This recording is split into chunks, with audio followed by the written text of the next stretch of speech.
सुप्रभात। आज हम 11वां गद्य पाठ भारती का सपूत ये देखने वाले हैं। एक ये प्रस्तुत अंश जो है वह जीवन परक उपन्यास से लिया गया है। भारती का सपूत इस गद्य के लेखक रांगेय राघव हैं। सपूत सपूत का अर्थ होता है अच्छा बेटा। यहाँ पहले हम लेखक परिचय जो है वह देखेंगे।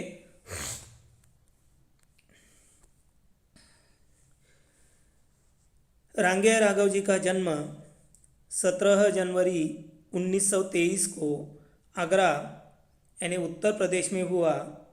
आपकी संपूर्ण शिक्षा आगरा में हुई।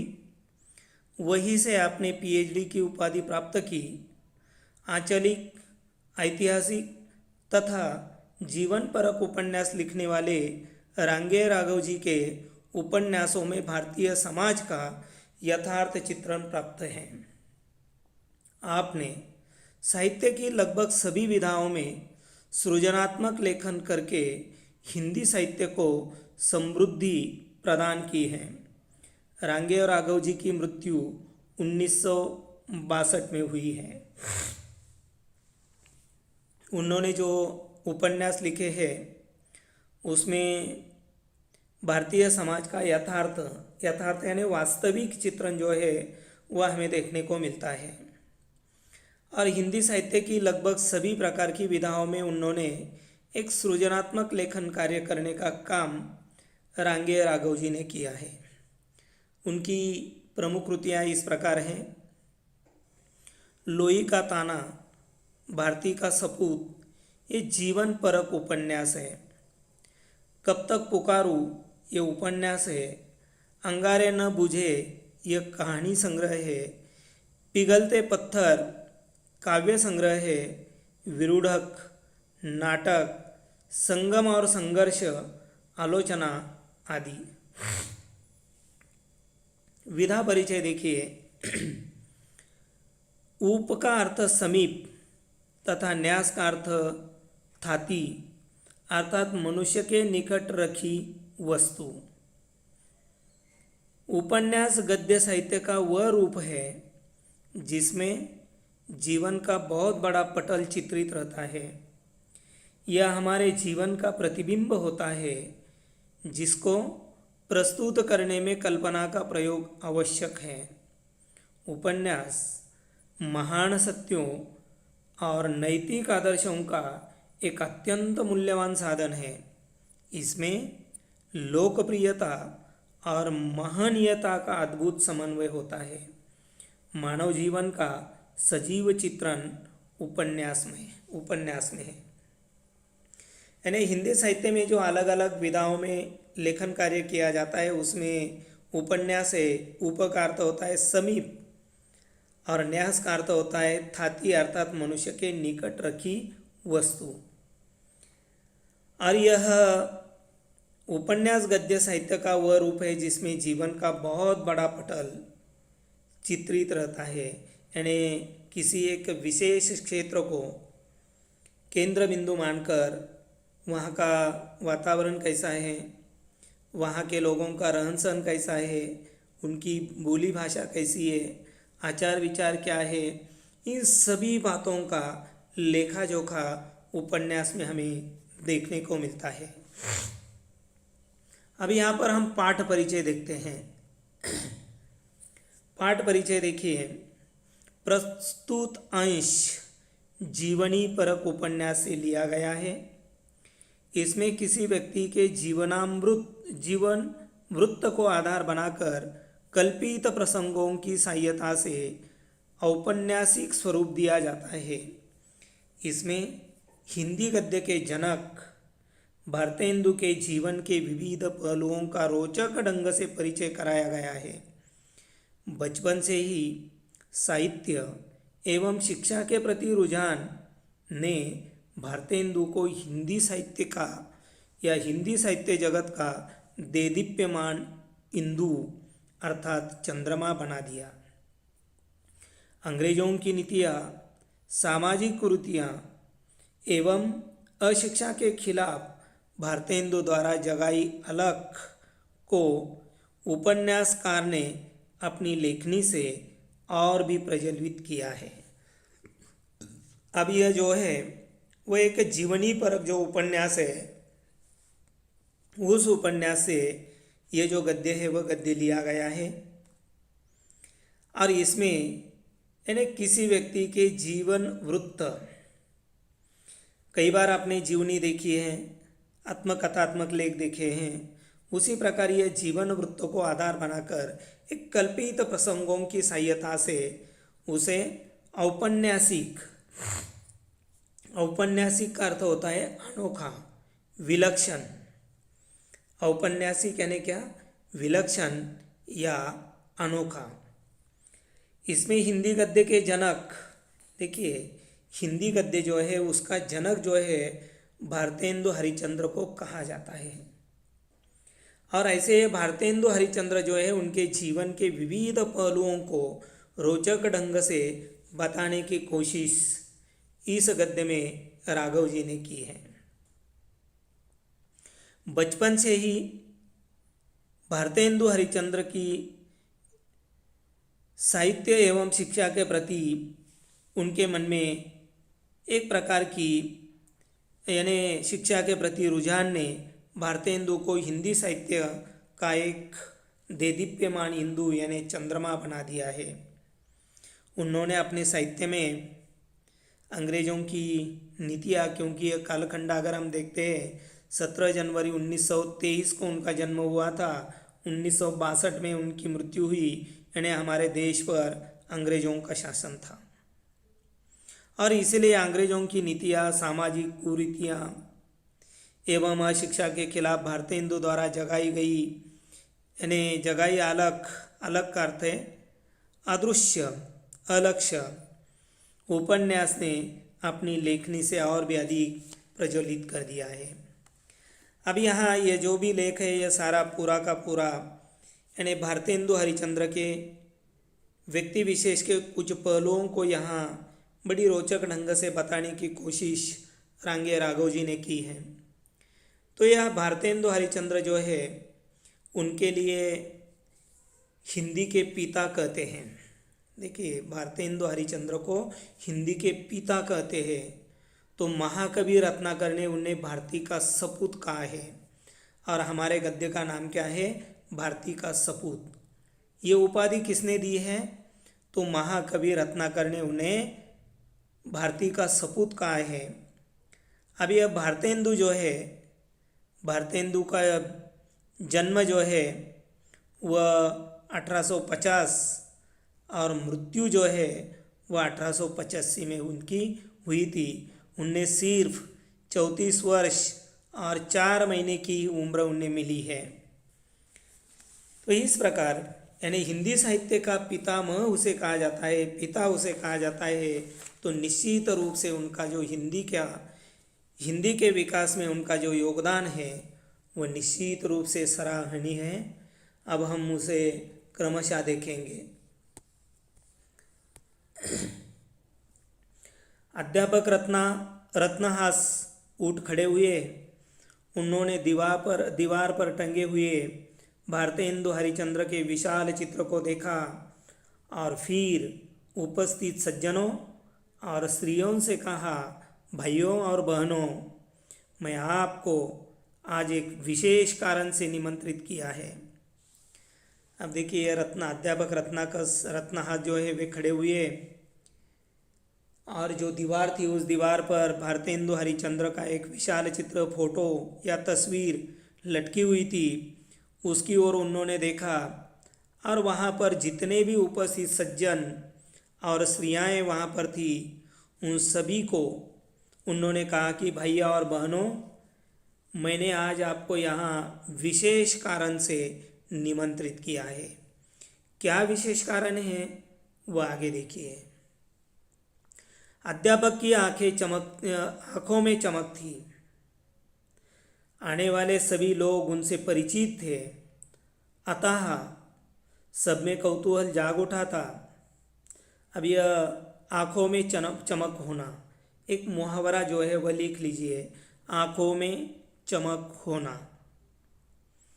आँखों में चमक होना का अर्थ होता है किसी को देखकर खुश होना। किसी को देखकर खुश होना।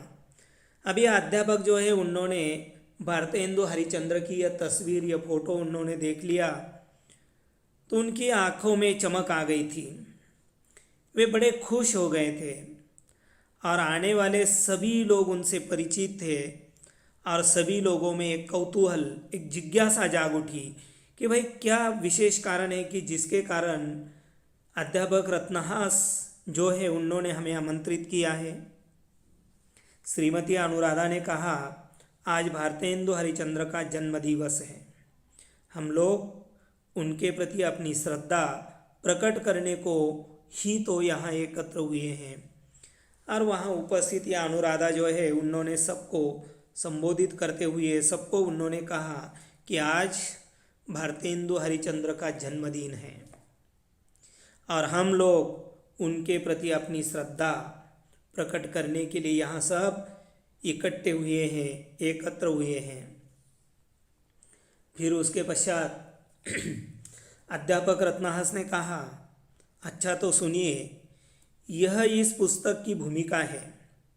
इसे सुनकर आपको लगेगा कि 100 बरस पहले लोग अपने से 100 बरस बाद के युगों के बारे में क्या सोचते थे जिसमें हम रहते हैं। उसका प्रारंभ 100 बरस पहले हुआ था और जिस युग में भारतेंदु की जीवनी लिखने वाला लेखक था, उस युग का प्रारंभ स्वयं भारतेंदु हरिश्चंद्र ने किया था, आज्ञा है। अब यह अध्यापक रत्नहास जो है उन्होंने सबको कहा, तो अच्छा सुनिए, ये जो पुस्तक है इस पुस्तक की भूमिका है।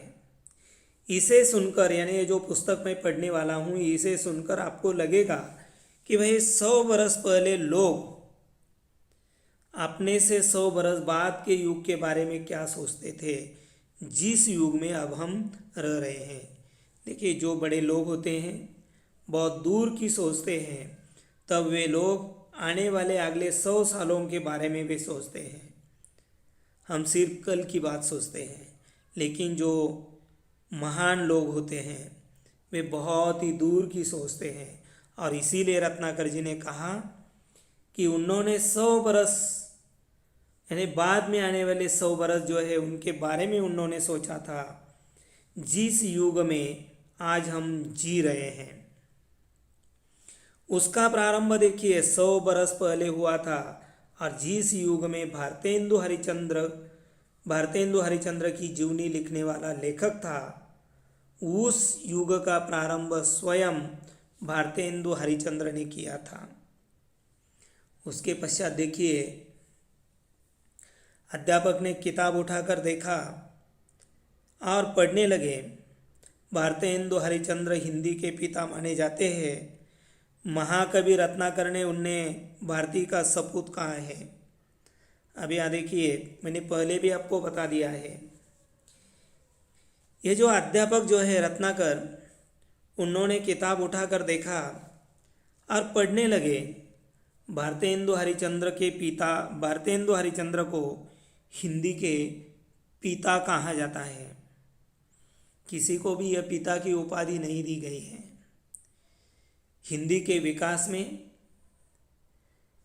हिंदी को और अधिक उनका प्रचार प्रसार के कार्य में भारतेंदु हरिश्चंद्र का योगदान बहुत ही सराहनीय है और इसीलिए भारतेंदु हरिश्चंद्र को हिंदी का पिता कहा जाता है।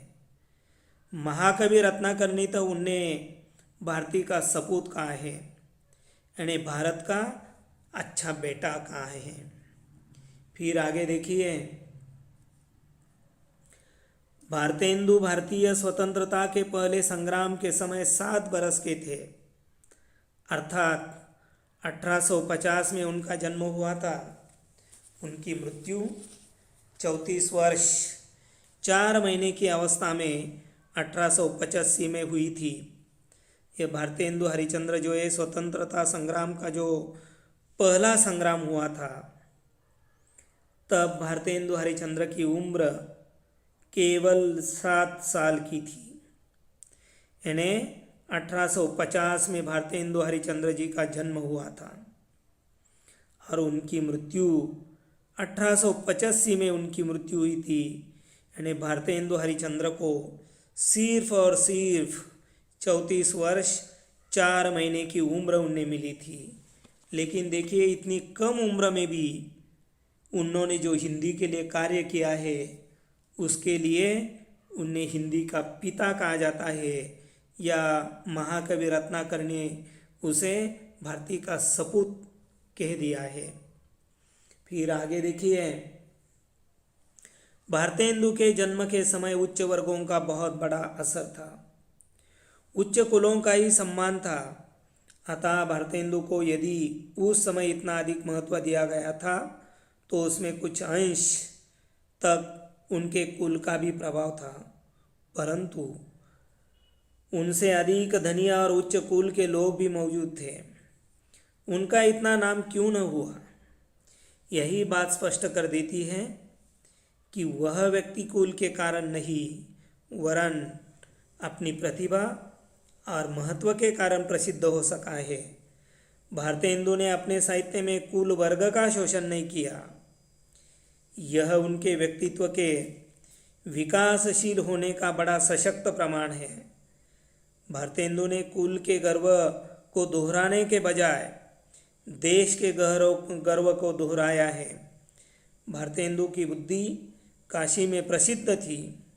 मात्र 5 वर्ष की अवस्था में उन्होंने कविताएं रचना शुरू कर दिया था। यहाँ तक हम देखेंगे। यहाँ पर कोई कठिन शब्द तो है नहीं।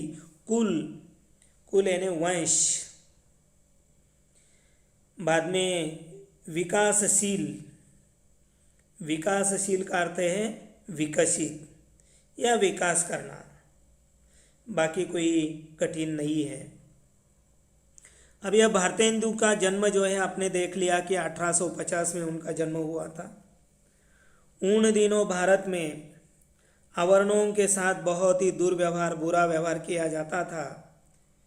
पूरे देश में चारों तरफ उच्च वर्ग के लोगों का बोलबाला था और इसीलिए उच्च वर्ग के लोगों का बहुत बड़ा असर था। उच्च कुलों का ही सम्मान किया जाता था, उन्हें ही सम्मान मिलता था। और ये जो भी निम्न जाति के जो लोग हैं, उनके साथ बड़ा दुर्व्यवहार, अत्याचार उस समय किया जाता था। अतः भारतेंदु जो है, भारतेंदु हरिश्चंद्र भी उच्च कुलीन थे, उच्च कुल में से वे थे। यदि उस समय इतना अधिक महत्व दिया गया तो उसमें कुछ अंश तक उसके कुल का भी प्रभाव था। परंतु उनसे अधिक धनी और उच्च कुल के लोग भी उस समय समाज में मौजूद थे। हाँ, भारतेंदु हरिश्चंद्र निश्चित रूप से उच्च कुलीन थे, लेकिन उससे भी अधिक उच्च कुलीन और धनी वर्ग के लोग उस समय समाज में मौजूद थे। लेकिन जितना महत्व भारतेंदु हरिश्चंद्र को दिया गया है, जितना सम्मान भारतेंदु हरिश्चंद्र को मिला है, उतना अन्य लोगों को नहीं मिला है। तो उनका इतना नाम क्यों न हुआ? ये जो भी अधिक धनी वर्ग के उच्च कुल के जो लोग मौजूद थे, उनका नाम इतना क्यों नहीं हुआ? तो यह बात निश्चित रूप से स्पष्ट कर देती है कि वह व्यक्ति यानी भारतेंदु हरिश्चंद्र जो है, वह कुल के कारण उन्हें यह प्रतिष्ठा नहीं मिली है, कुल के कारण उन्हें यह सम्मान नहीं मिला है, बल्कि अपनी प्रतिभा यानी बुद्धिमत्ता, अपनी प्रतिभा या अपनी बुद्धिमत्ता और महत्व के कारण वे प्रसिद्ध हो सके थे। भारतेंदु हरिश्चंद्र ने अपने साहित्य में कुल वर्ग का पोषण नहीं किया है, यानी वे जिस कुल के थे उसका कहीं भी उन्होंने पोषण नहीं किया है। यह उनके व्यक्तित्व के विकसित होने का सबसे बड़ा सशक्त प्रमाण है। नहीं तो बहुत से उस समय ऐसे लोग थे, उच्च वर्ग के होने के कारण उन्हें अपने वर्ग पर, अपने कुल पर बड़ा गर्व होता था और वे उसे ज़्यादा महत्व देते थे। लेकिन भारतेंदु हरिश्चंद्र उच्च वर्गीय होने के बावजूद भी उन्होंने कहीं भी साहित्य में उन्होंने अपने कुल के बारे में जरा भी कुछ उन्होंने नहीं लिखा है। यह उनके व्यक्तित्व के या उनके व्यक्तित्व का विकास होने का सबसे सशक्त प्रमाण है। भारतेंदु हरिश्चंद्र ने अपने वंश के गर्व को उन्होंने कहीं भी दोहराया नहीं है, कहीं भी दोहराया नहीं है, बल्कि उन्होंने अपने देश के गर्व को दोहराया है। उन्हें अपने देश पर बड़ा नाज था, देश पर उन्हें बड़ा गर्व था और इसीलिए वे हमेशा अपने देश के बारे में ही दोहराने का काम करते थे। भारतेंदु की बुद्धि यानी वे कितने बुद्धिमान थे ये पूरी काशी में प्रसिद्ध थे। भारतेंदु हरिश्चंद्र जो है वे काशी में बहुत ही एक बुद्धिमान व्यक्ति इस रूप में उनकी प्रसिद्धि थी। मात्र देखिए 5 वर्ष की अवस्था में, आज हम पहली कक्षा में जब 6 साल पूरे हो जाते हैं तब हम पहली कक्षा में जाते हैं, और भारतेंदु हरिश्चंद्र ने सिर्फ, और यह समय भी देखिए 1850 का समय है, तब स्कूल में जाने वाले लोगों की संख्या बिल्कुल कम थी, नहीं के बराबर थी। और उस समय 5 वर्ष की उम्र में भारतेंदु हरिश्चंद्र ने कविताएं लिखना आरंभ कर दिया था। उसके पश्चात देखिए 13 वर्ष की अवस्था में भारतेंदु हरिश्चंद्र का विवाह शिवालय के रईस लाला गुलाब राय की पुत्री मन्नो देवी से बड़ी धूमधाम के साथ हुआ। 17 वर्ष की उम्र में उन्होंने नौजवानों का एक संघ बनाया और उसके दूसरे ही बरस एक वाद विवाद सभा, डिबेटिंग क्लब स्थापित की। इस सभा का उद्देश्य भाषा और समाज का सुधार करना था। 18 वर्ष की आयु में वे काशी नरेश की सभा, बनारस इंस्टीट्यूट और ब्रह्मामृत वार्षिक सभा के प्रधान सहायक रहे। साथ ही कवि वचन सुधा नामक पत्र निकालना प्रारंभ किया। इन्हीं दिनों होम्योपैथिक चिकित्सालय खोला जिनमें मुफ्त दवा बढ़ती थी। अध्यापक रत्नहास ने किताब पर से नज़र हटाई और कहा, भारतेंदु तो फक्कड़ आदमी थे, निडर आदमी थे। साहित्य में उनकी रुचि बचपन से ही जागृत हो गई थी। पिता कविता करते थे, उसका असर उन पर भी पड़ा। अपनी कविताओं की धाक उन्होंने मात्र 6 वर्ष की अवस्था में से ही जमा ली थी। यहाँ पर 1-2 शब्द थोड़े से कठिन हैं। फक्कड़, फक्कड़ का अर्थ है निश्चिंत, फक्कड़ निश्चिंत। धाक, धाक यानी दबदबा, रौब। अब यह भारतेंदु हरिश्चंद्र जो है उनकी बुद्धिमत्ता पूरी काशी में प्रसिद्ध थी। और जब उनकी उम्र 5 वर्ष की थी, 5 वर्ष की उम्र से ही उन्होंने कविता लिखना आरंभ किया था। आप लोग देखिए, कविता की बात छोड़िए, आपके लिए निबंध होता है, निबंध भी लिखने नहीं आता है। निबंध के प्रकार कितने होते हैं वो भी मालूम नहीं है। कौन सा निबंध यानी आत्मकथात्मक क्या होता है, वर्णनात्मक निबंध क्या होता है, विवरणात्मक क्या होता है, कल्पना प्रधान क्या होता है, कुछ भी समझ में नहीं आता है। हम निबंध नहीं लिख पाते हैं।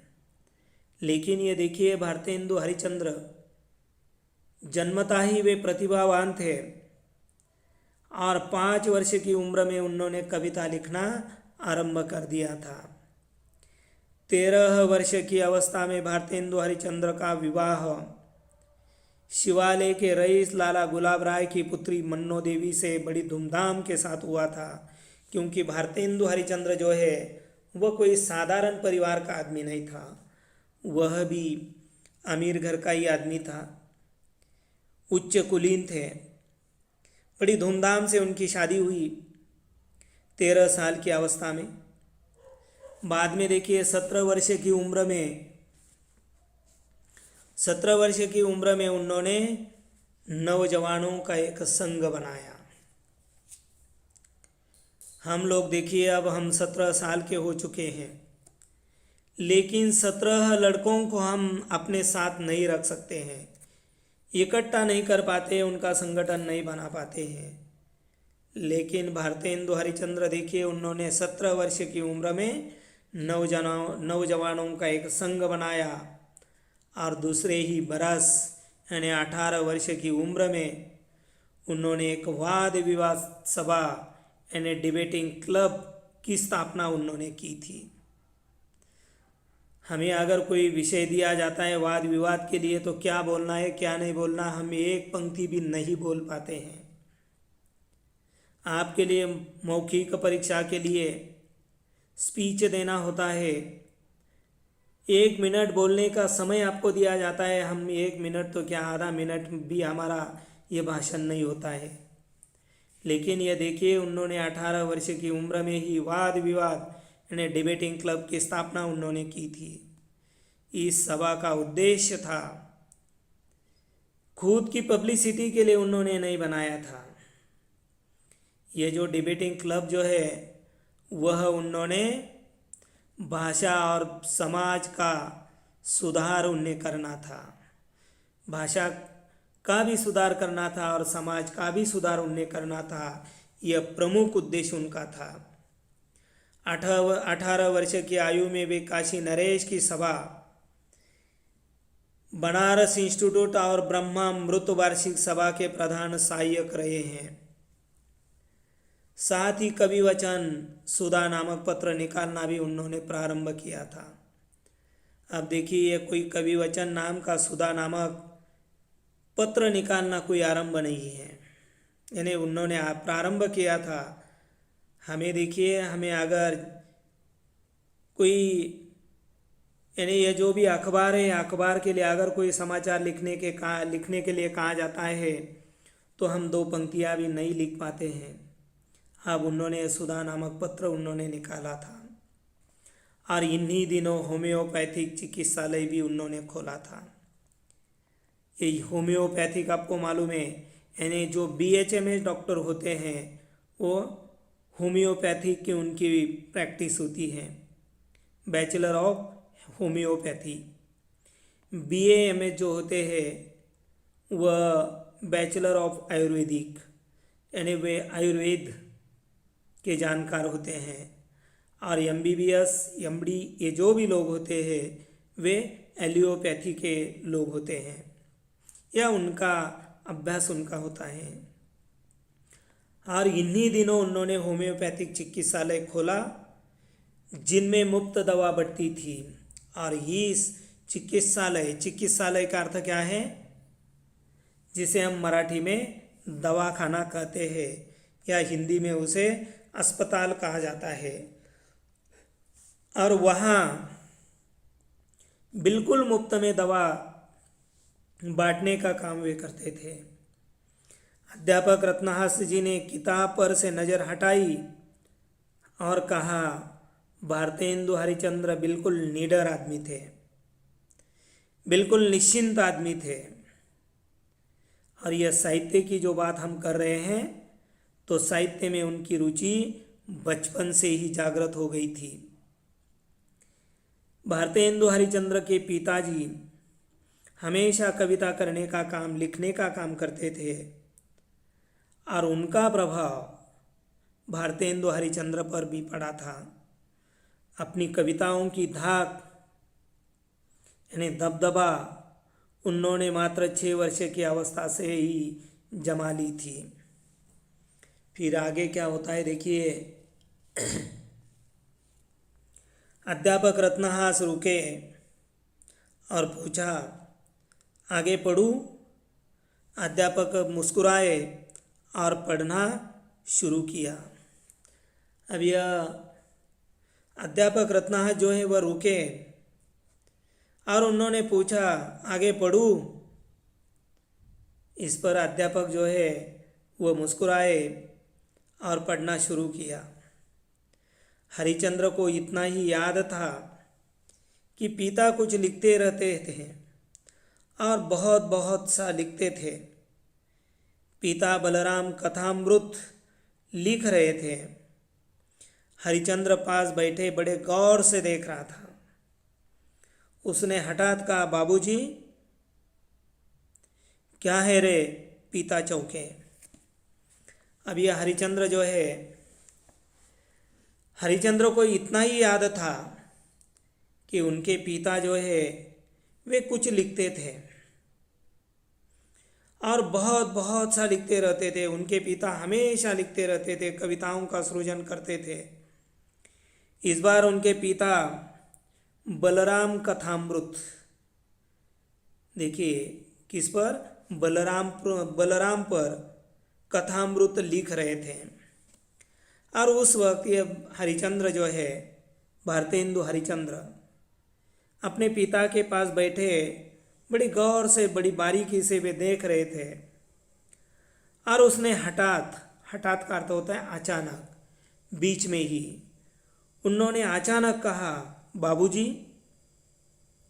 और तब ये पिताजी जो है, पिताजी चौंके और उन्होंने कहा, क्या है रे? तो ठीक है, यहाँ पर हम रुकते हैं। बाकी जो है उसे कल की तासिका में हम देखेंगे। तब तक के लिए हम रुकते हैं। आप सभी के लिए धन्यवाद।